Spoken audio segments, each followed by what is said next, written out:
এখন বক্তব্য রাখার জন্য আমি আমন্ত্রণ জানাচ্ছি সানসিলা জেব্রিন, মহিলা আসন 15। ধন্যবাদ মাননীয় স্পিকার। আমি ৭১ বিধিতে জরুরি জনগুরুত্বপূর্ণ বিষয়ে মাননীয় স্বাস্থ্যমন্ত্রীর বিশেষ দৃষ্টি আকর্ষণ করছি।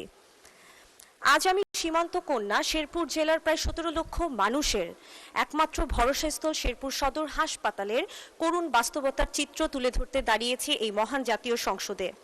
যে হাসপাতাল মানুষের চিকিৎসা সেবা দেওয়ার কথা, সে হাসপাতাল আজ নিজেই আইসিইউতে চলে গেছে। মাননীয় স্পিকার, শেরপুর সদরের চরাঞ্চলের অধিকাংশ রাস্তাই বর্তমানে কাঁচা। সেই দুর্গম পথ পাড়ি দিয়ে যখন একজন অসুস্থ ব্যক্তি, একজন মুমূর্ষু রোগী কিংবা গর্ভবতী মা জীবন বাঁচানোর শেষ আশায় শেরপুর সদর হাসপাতালে এসে হাসপাতালের বেড না পেয়ে হাসপাতালের মেঝে, বারান্দা কিংবা করিডোরে দিনের পর দিন কাটাতে থাকে, বিষয়টি অত্যন্ত হৃদয় বিদারক। যেখানে সিনিয়র কনসালটেন্টের 10টির মধ্যে 10টি পদ শূন্য, সেখানে প্রতিদিন 700 রোগীর চাপ সামলাতেই হিমশিম খায় চিকিৎসক, নার্স, পরিচ্ছন্নতা কর্মী, নিরাপত্তা কর্মী।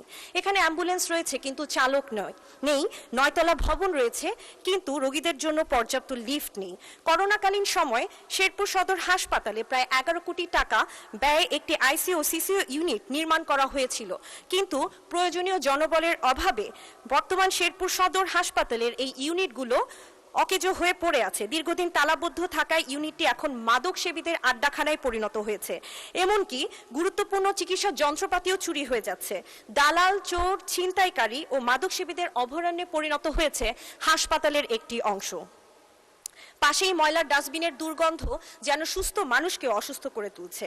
2018 সালের পর থেকে এই সদর হাসপাতালে স্বাস্থ্য বিভাগের কোনো স্টাফ আর নিয়োগ দেওয়া হয়নি।